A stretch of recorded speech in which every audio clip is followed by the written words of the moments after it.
Hey, and welcome back to 365 Days with mxmtoon. I am mxmtoon, the singer, the songwriter, the video maker, the Oakland native, and today, the news junkie. I'm also a big fan of history. I love untold tales, gross facts, hidden secrets, anything weird, dark, and funky from the past. Each day, I'm going to share a few of my favorite deep cuts with you, so let's take a look at today's stories. It's 365 with mxmtoon. New facts every day, so don't leave too soon. I'm gonna teach you stuff, no it won't be tough. Gonna go a year till you've had enough. It's 365 mxmtoon.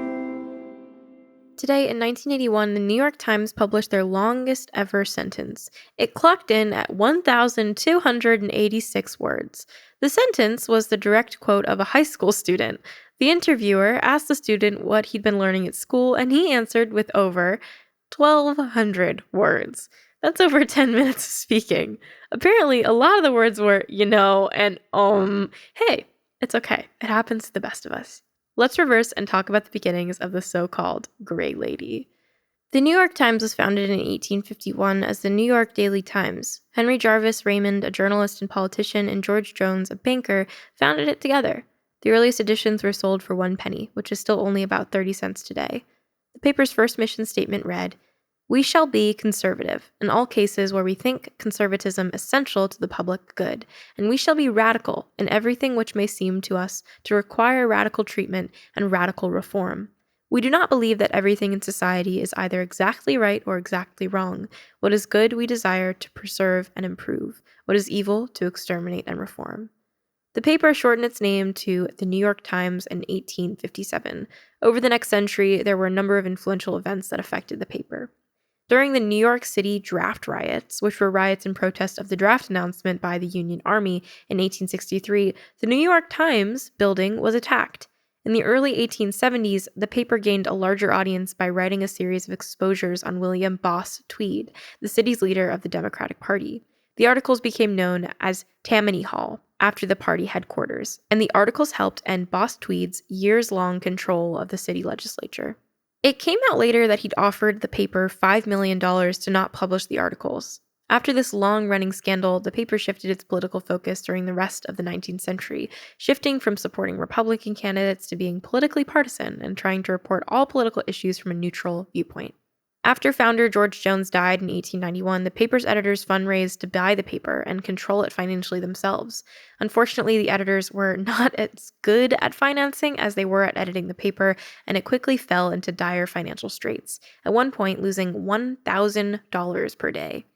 At this point, Adolph Oakes, who was at the time the publisher of the Chattanooga Times, bought a large share of the New York Times and helped the company come back to the financial green. Oakes was the first person to buy the New York Times the tagline it still uses today, "All the news that's fit to print." The slogan was coined as a mini insult to the paper's competitors, the New York Post and the New York World, which had gained reputations for their sensationalist and often inaccurate reporting of daily events. The New York Times made it a goal to strive for accuracy above all else. When Oakes died in 1935, his son-in-law Arthur Sulzberger took up the helm at the newspaper, which would grow to acclaim and widespread readership. And Sulzberger took it even further by expanding the topics and coverage in the 1940s. The famed New York Times crossword puzzle began in 1942. The puzzle not only became a long-standing tradition, but earned its own legion of fans who subscribed just for the crossword and nothing else. Today, people get together in groups to solve the puzzle, and some amateur puzzle heads even work hard to submit their own to the longtime editor, Will Shortz. Though he's notoriously picky, a few lucky people have gotten their puzzles accepted. Shortly after the crossword in 1946, both the fashion section and the international pages were created. In 1964, the New York Times was involved in a Supreme Court case that set new legal standards for libel and print, changing the course of journalism history. The court developed the standard of actual malice, which means that for a published article about a public figure to be considered defamatory, there needs to be evidence that the paper knew they were printing false statements, rather than simply reporting negative facts. The decision was one of the fundamental cases that showed the Supreme Court's support for the freedom of the press. In 2017, Teju Cole wrote another very long sentence for the New York Times. Cole wrote an essay about a photographer, Marie Cosindas. In the beginning of his essay, he compares Cosindas's photography to watching a single sentence unfurl over several pages, and then he goes on to write just such a sentence. Through his approach, he not only wrote an epic sentence, but replicated the experience of viewing the photographer's work for the reader. Today, the New York Times is ranked 18 on the highest circulation publications in the world and number 3 in the US, falling just behind USA Today and the Wall Street Journal. Now for some music facts. Today, in 1914, the American Society of Composers, Authors, and Publishers, or the ASCAP, was founded in New York City. The group came together at the Hotel Claridge. The society is a nonprofit arts organization focused on protecting the copyright of members' works. They monitor public performances and make sure that musicians get payment if their work is performed. Last year, they collected over $1.2 billion in revenue and redistributed it to their 700,000 members. 3 cheers for songwriters being fairly paid. And now for today's final segment, I'll be going back into my own photo archives to see what I was up to on a February 13th in my life. On February 13th, 2019, I got a Valentine's Day proposal from the one, the only Kevboy Perry, aka the king of Summer 19 TikTok. That was such an interesting era of TikTok, very funny.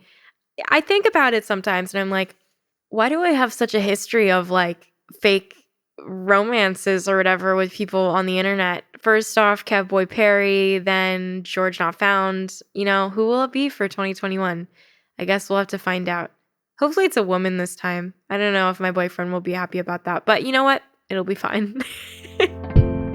Thanks for going back in time with me, and remember to subscribe wherever you listen to podcasts so you can come back tomorrow for more facts from yesterday. It's 365 with mxmtoon.